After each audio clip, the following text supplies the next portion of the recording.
Ceci est un livre audio autogénéré par Google. À la mémoire de Jean Lacouture, et en hommage amical à Yves Tréhard. Du même auteur. En langue française. Aux éditions du Rocher. Cocteau l'Égyptien 2001. Les 7 secrets de la Bibliothèque d'Alexandrie, préface de Jacques Attali, 2002. L'Orient de Jacques Chirac, la politique arabe de la France, préface de Jean Lacouture, 2003. Bonaparte et Mahomet, préface de Jean Tullard, 2003. Le moine de Mahomet, l'entourage judéo-chrétien à la Mecque au VIe siècle, préface de Théo Klein, 2008.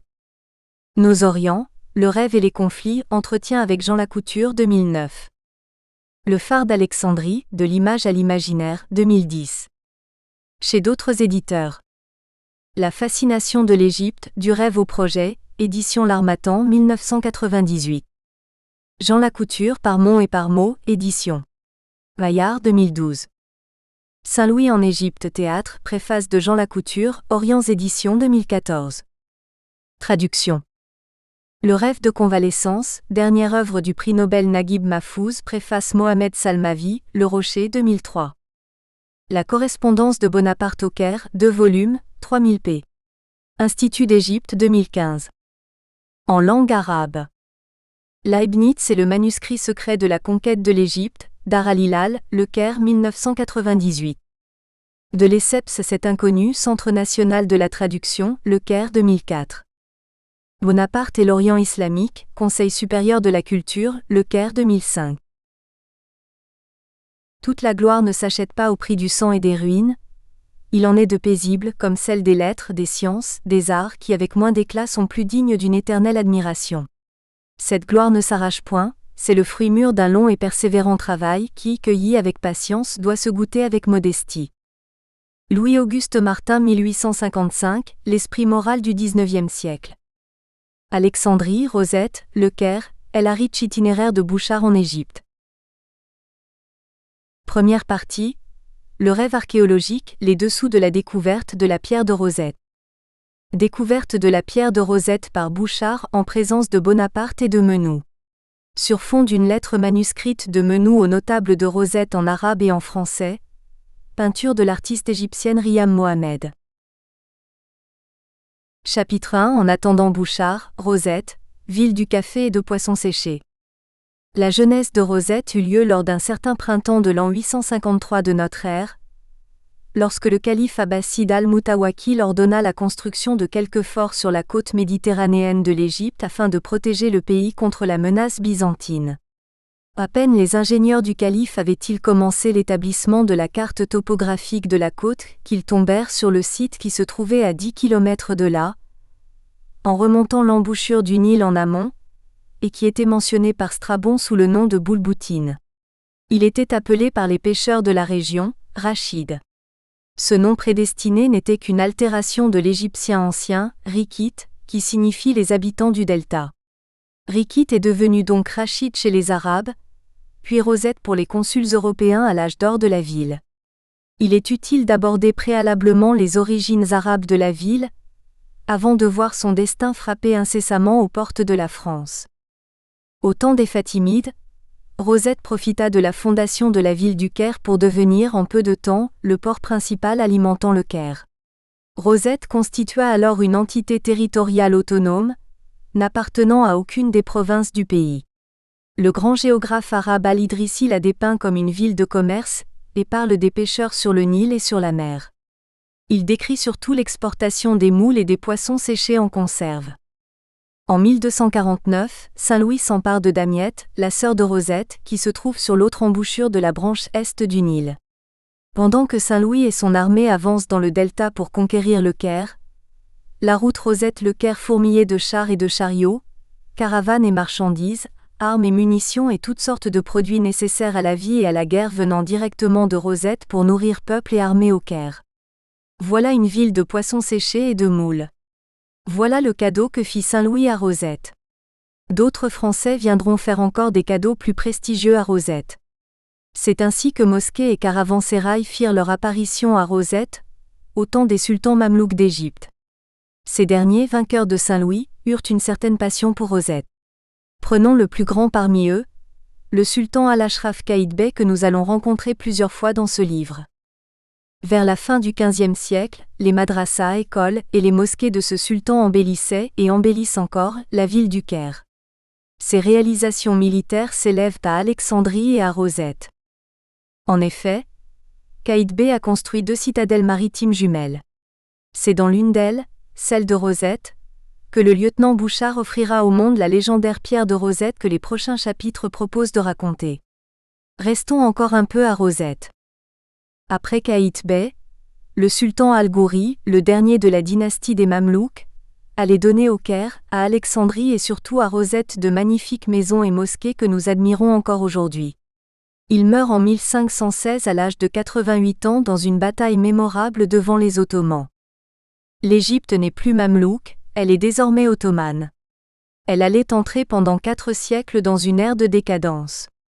Seule Rosette échappera à ce sort, et cela grâce aux consuls français. Les croisades terminées, l'Égypte ottomanisée vit le retour des vainqueurs et des vaincus qui adoptèrent le commerce comme activité principale. Mais les Égyptiens n'ont pas oublié qu'en pleine croisade, les Vénitiens n'avaient pas trahi leurs amis musulmans du Caire. C'est ainsi que les Français cherchèrent en Égypte un port qui ne soit ni Damiette, trop lié au souvenir de la croisade de Saint-Louis, ni Alexandrie, trop occupée par une forte présence vénitienne. L'histoire va créer un événement surprenant. La France de François Ier signe en 1536, avec le sultan ottoman Soliman le Magnifique, les capitulations qui accorderont à la France d'immenses privilèges matériels, moraux et surtout, statutaires aux Français dans les territoires ottomans dont l'Égypte fait désormais partie. Rosette est en passe de devenir le port de choix de la France de Louis XIV. Le premier comptoir français dans Rosette, bien avant qu'Alexandrie et le Caire ne virent le jour qu'en 1680. Consuls et marchands marseillais ne vont pas tarder à s'installer dans la ville de poissons séchés. La découverte du café va emmener de l'or dans la ville. En effet, dans ce XVIIIe siècle béni pour Rosette, le café venait d'être découvert en Abyssinie puis cultivé au Yémen, pour être très rapidement répandu dans les cercles soufis et les derviches du Caire qui trouvèrent dans le café un moyen de doubler leur capacité de veiller pour louer Allah. Le café allait vite gagner Istanbul, pour arriver par la suite sur les places de Vienne et de Paris. On avait 2 circuits de commerce pour le café, le circuit anglais, Damiette-Suez-Moka, et le circuit français, Rosette-Marseille-Paris. Rosette était devenu le port drainant de l'or vers la France à tel point que Louis XIV décida de dépêcher un légendaire consul à Rosette, Benoît de Maillet. Ce grand Français mérite une attention particulière. Accompagné d'une jolie femme, armé d'une solide connaissance de la langue arabe et surtout de la confiance du roi Soleil, Benoît de Maillet, 1656 à 1738, fit son entrée en Égypte par la porte de Rosette en 1692. C'est lui qui, à partir de Rosette, transforma les adversaires italiens de la France en alliés commerciaux, puis politiques, et c'est ainsi que l'Égypte vit, dès la découverte de la pierre de Rosette, de nombreux consuls français d'origine italienne. En 1735, Benoît de Maillet publia le premier livre scientifique sur l'Égypte au titre, ô combien prophétique, la description de l'Égypte. Il sera repris par les savants de l'armée d'Orient. Il n'y a pas de hasard dans l'histoire de Rosette. Benoît de Maillet n'aimait pas trop le Caire, il préférait sa belle demeure de la rue d'Ali al-Molk à Rosette. Un clin d'œil. Cette rue se traduit en français par ces mots, la rue du vestibule du pouvoir. Cet homme sentit en effet que quelque chose dans Rosette allait se produire, et attachait définitivement son nom à la puissance commerciale et politique de la France. Pour tout dire sur cet amoureux de Rosette, il suffit de citer les 2 vers que Voltaire écrivit pour lui. Notre consul Maillet n'est pas un consul de Rome. Il sait comment fut fait autrefois le premier homme. L'arrivée du général Menou et du lieutenant Bouchard à Rosette au lendemain de la prise de l'Égypte par Bonaparte fut donc précédée par une longue histoire de passion française pour la ville de poissons séchés. Il était presque normal que Pierre Bouchard, cet enfant d'Orgelet, tombe sur la pierre qui portera éternellement le nom de la ville. Pour Bouchard, ce fut une coïncidence qui attendait son arrivée. Chapitre 2. Pourquoi Bouchard? Le fort maritime de Qaït Bey à Rosette où Bouchard trouva la pierre. C'est Einstein qui disait que le hasard est le chemin que Dieu emprunte lorsqu'il veut être anonyme. Toute sa vie, le colonel Pierre-François Xavier Bouchard emprunta dans la froide obscurité de l'anonymat, le chemin des guerres de Napoléon et celui le conduisant vers Ptolémée V d'Égypte. C'est sous le soleil écrasant de ce 19 juillet 1799 qu'il découvrit la stèle célébrant la gloire du pharaon.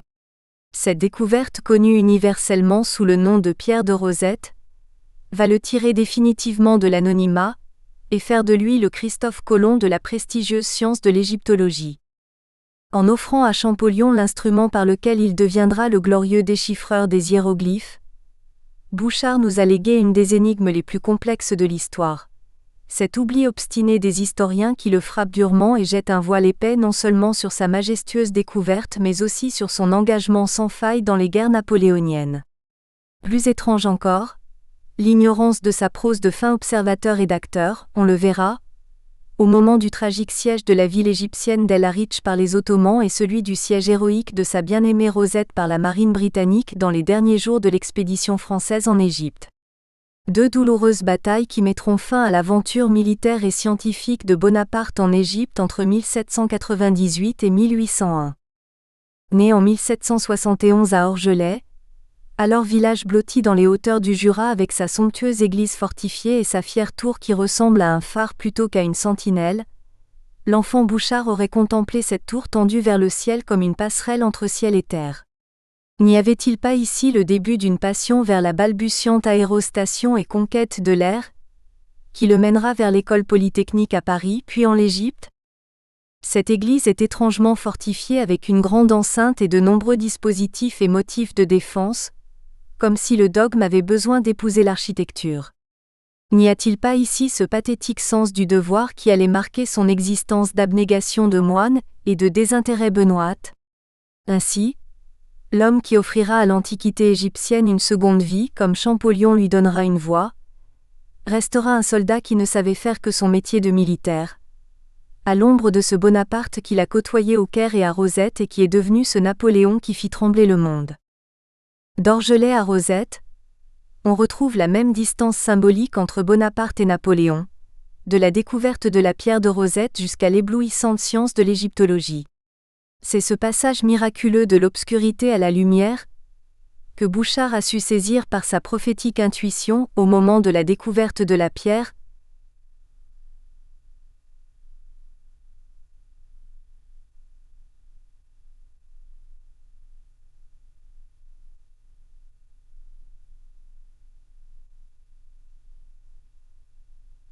De ce soldat qui effectuait des terrassements de fortification à Rosette d'épargner la pierre de leurs terribles coups de pioche en ne voulant pas aller jusqu'à la folie de la gloire archéologique quand il voyait déjà que l'on se bousculait pour avoir une part de cette gloire qu'on sentait arriver à grands pas. Ce soir du 19 juillet 1799, alors que Bonaparte préparait dans le secret total son retour en France, la ville de Rosette était à son rendez-vous elle aussi avec cet orgelétain de 27 ans.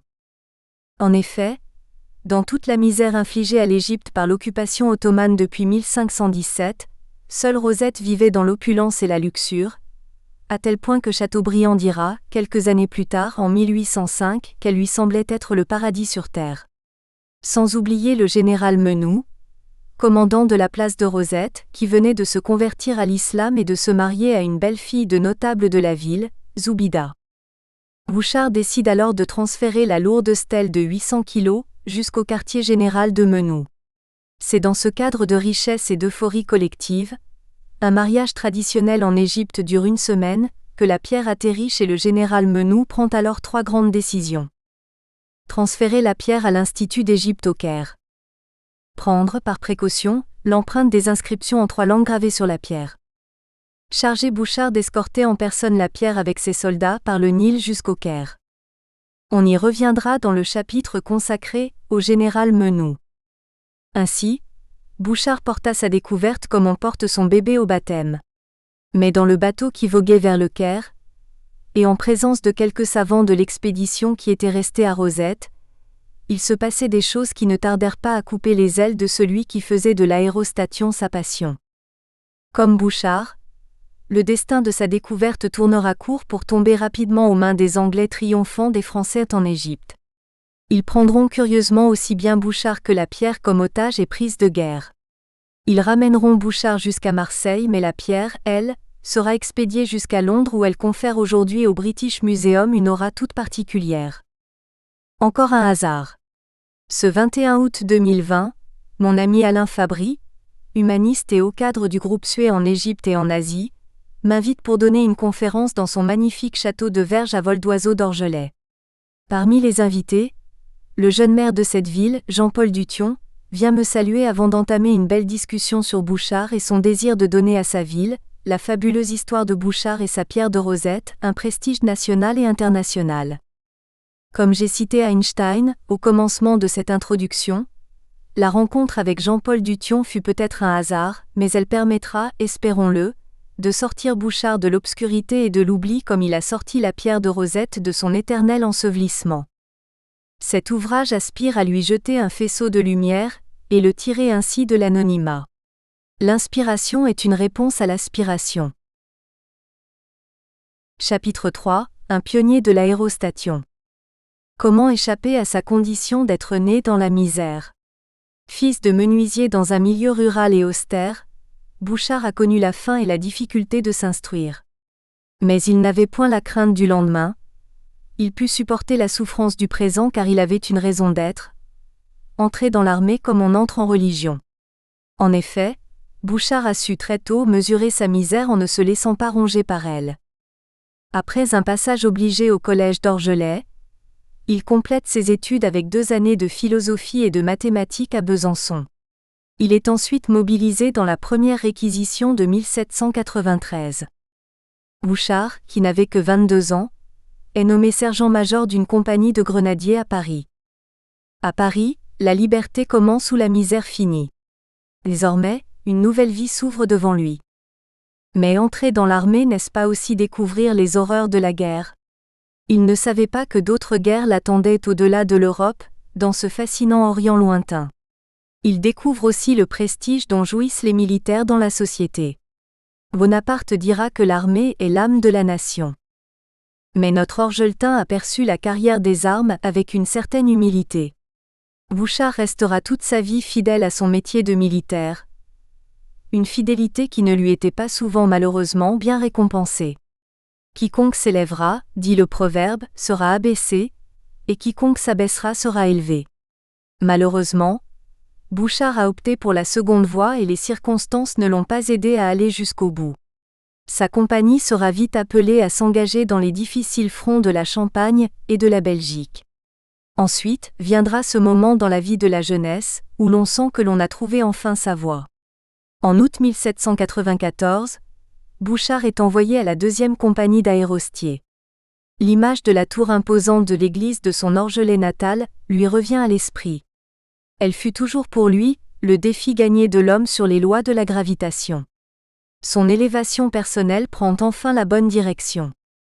La France révolutionnaire découvrait alors cette arme nouvelle, qui pourrait donner à ses armées un avantage décisif sur les coalitions des monarchies européennes contre elle.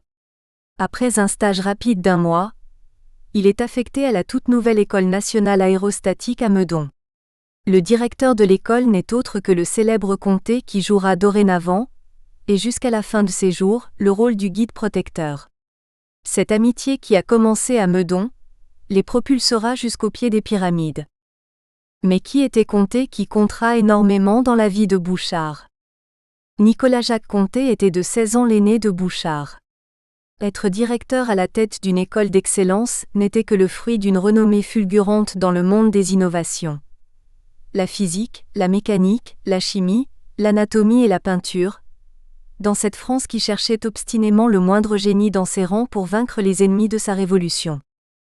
Le comité de salut public songea alors à l'utilisation de l'aérostation dans les opérations militaires.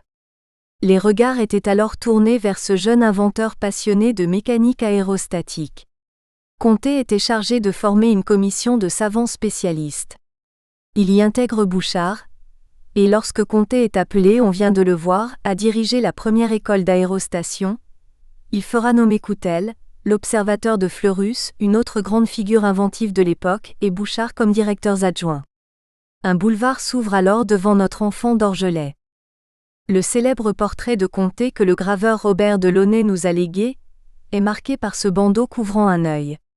L'histoire nous raconte que Bouchard était lié à l'incident en laboratoire qui causa la perte de l'œil de Comté puisqu'il était présent et a failli, lui aussi, perdre ses yeux. Le destin lui a peut-être épargné un tel malheur pour son rendez-vous avec son aventure égyptienne. Un peu avant l'aventure égyptienne que les deux amis de l'école d'aérostation vont entamer ensemble, Comté a inventé le crayon de graphite et mine que nous utilisons encore aujourd'hui, non sans une certaine banalité, sans savoir combien cette invention allait bouleverser le monde du dessin, de la géométrie, et surtout, de la démocratisation de l'écriture à l'aube de la deuxième révolution qui pointait alors, la révolution industrielle. Quelle chance d'avoir pour maître et ami ce Léonard de Vinci français. Mais ce ne fut qu'un début. Il se trouvait que Comté et Coutel furent intimement liés à deux autres vedettes de la science parisienne, Monge et Berthollet, créateurs de l'École centrale des travaux publics, qui apportèrent avec enthousiasme leur concours aux expériences de Comté non seulement sur l'aérostatique mais aussi sur la poudre. Lorsque Bonaparte, au lendemain de son retour triomphant d'Italie en 1797, chargea Monge, Berthollet et Fourier de former une pléiade de savants pour l'expédition d'Égypte, ils pensèrent alors aux deux amis de l'école de Meudon. Commencera pour les deux amis, leur belle virée égyptienne. L'attendu n'arrive point, mais l'inattendu. Un vieux proverbe égyptien. Chapitre 4 – Le voyage en Égypte. Au lendemain de la Révolution, la France manquait cruellement d'ingénieurs et de cadres supérieurs. À l'instigation de Gaspard Monge et de quelques savants ralliés aux idées de la Révolution, le Comité de salut public créé à la Commission des travaux publics, par décret du 21 Ventose an II, 11 mars 1794. Les savants se voient confier la mission d'organiser une nouvelle école centrale des travaux publics. Le 7 Vendémiaire an III, 28 septembre 1794, l'école est créée mais peu de temps après, elle est rebaptisée l'école polytechnique. Le 21 novembre 1796, Bouchard est admis à cette prestigieuse école, dont on a tout le droit de penser à une certaine intervention en sa faveur, de son mentor Nicolas Comté. Il y suivit entre autres, toujours sous l'œil de Monge et de Berthollet, des cours sur les techniques de fortification.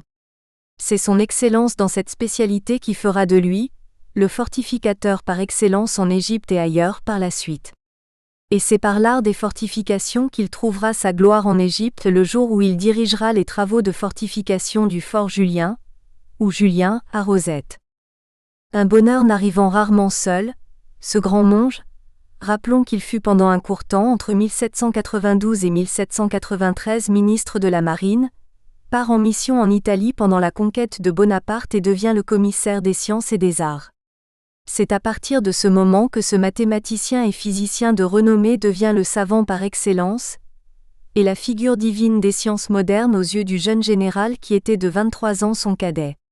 Le 6 Germinal an 6, 26 mars 1798, Le Tourneux, ministre de l'Intérieur, reçoit de Bonaparte une liste de personnes auxquelles il fallait donner l'ordre d'être prêt à partir. Les noms de Monge, Berthollet, Fourier et Comté y occupent les premières places.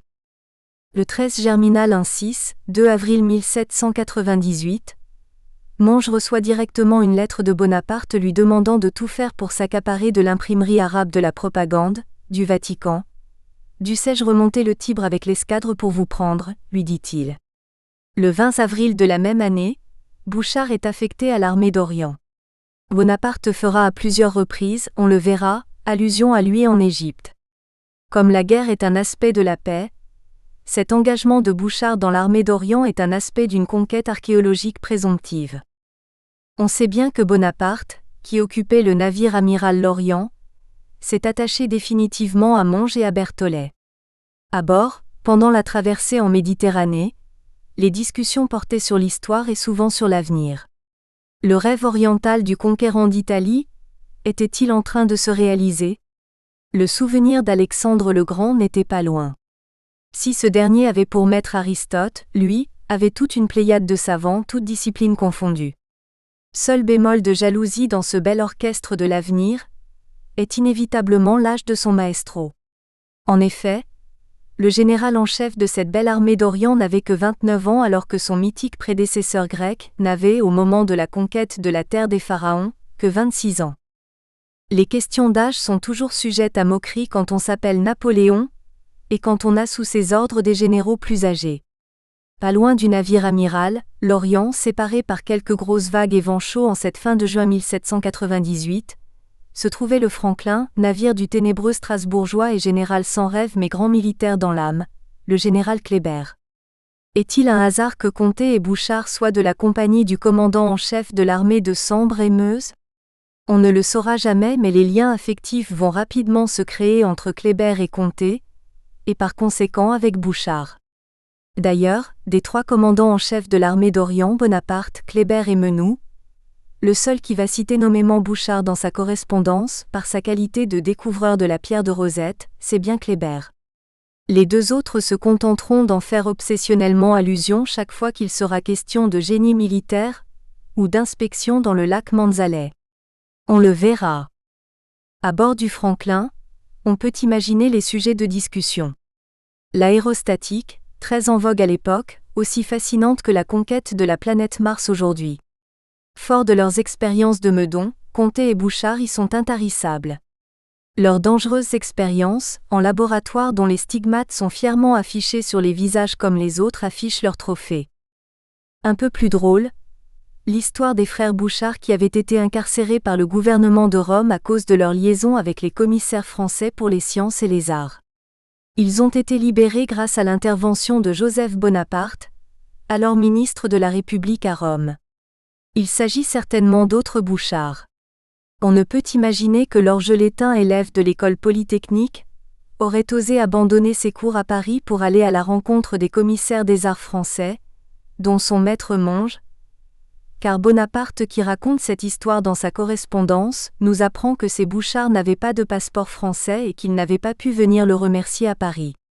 Notre Bouchard orgelétain n'avait rien à voir avec cette histoire à la fois drôle mais un peu mystérieuse, car Bonaparte demanda par la suite à Sautin, ministre de la police générale, de leur fournir des passeports. Qu'en a pensé Kléber ? La morale, dit-on, est bien souvent le passeport de la médisance. Pendant que Bouchard coulait des jours heureux dans la Kléber, Bonaparte signait le 5 Fructidor en 6, le 22 août 1798, l'arrêté historique de créer l'Institut d'Égypte. Bouchard est désigné, certainement par Monge ou Berthollet puisque Comté était encore entre Alexandrie et Rosette, membre de la commission dans le groupe des aérostiers de Nicolas Comté. Comment ne pas choisir Comté dont Monge disait qu'il a toutes les sciences dans la tête et tous les arts dans la main. Bouchard reste à Alexandrie jusqu'au 7 septembre où il est enfin convoqué au Caire par la commission des sciences et des arts.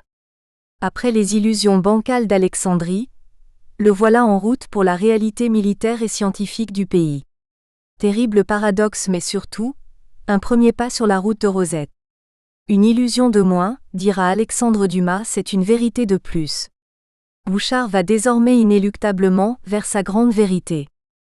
Avant la découverte de la pierre de Rosette, qui surviendra 10 mois plus tard, Bouchard doit affronter en tant qu'élève en Polytechnique, sa première mission scientifique dans l'immense lac Manzalais, sous les ordres du général Andréossy. Il doit passer son examen de sortie devant un jury de prestige présidé par Monge en personne. Cette mission de reconnaissance du plus grand lac d'Égypte couvrant tout l'espace entre Damiette et Port Saïd, qui n'existait pas encore évidemment, offrit à Bouchard 2 grands rendez-vous avec l'histoire. Travailler d'abord sous les ordres du très respecté et influent général Andréossy, cela lui servira par la suite au lendemain des événements dramatiques du siège d'El-Arish, on le verra. Ensuite, être l'objet à 2 reprises d'une allusion à son travail dans le génie par Bonaparte en personne. En effet, c'est Bonaparte qui désigne l'équipe qui va explorer le lac Manzalais. Dans la lettre adressée au général Caffarelli, le 28 Fructidor en 6, 14 septembre 1798, on lit « Je donne ordre, citoyen général, au général Andréossy de se rendre à Damiette. Je vous prie de lui fournir 2 ingénieurs géographes, non identifiés, un officier des ponts et chaussées, Jean-Baptiste Simon, 2 jeunes gens de l'école polytechnique, ce sera Bouchard et Potier. » Il est difficile d'étaler ici les résultats scientifiques, militaires et économiques de cette reconnaissance dans ce lac réputé encore aujourd'hui, très riche en ressources mais aussi un abri de toutes sortes de criminels, rebelles, politiques en fuite, et encore, ses poissons géants et ses moustiques envahissants. Bonaparte en était tellement satisfait qu'il commandera, le 21 Brumaire en 11 novembre 1798, la même équipe pour explorer le lac Burlos. À Menzaleh, Bouchard restera 40 jours et sera surtout contraint de rentrer au Caire pour passer vers mi-novembre son examen de sortie de l'école polytechnique devant, on l'a vu, un jury présidé par Monge. Succès immédiat. Nous espérons que vous avez apprécié cet aperçu. Pour continuer à écouter ce livre audio sur Google Play Livres, utilisez le lien dans la description de la vidéo.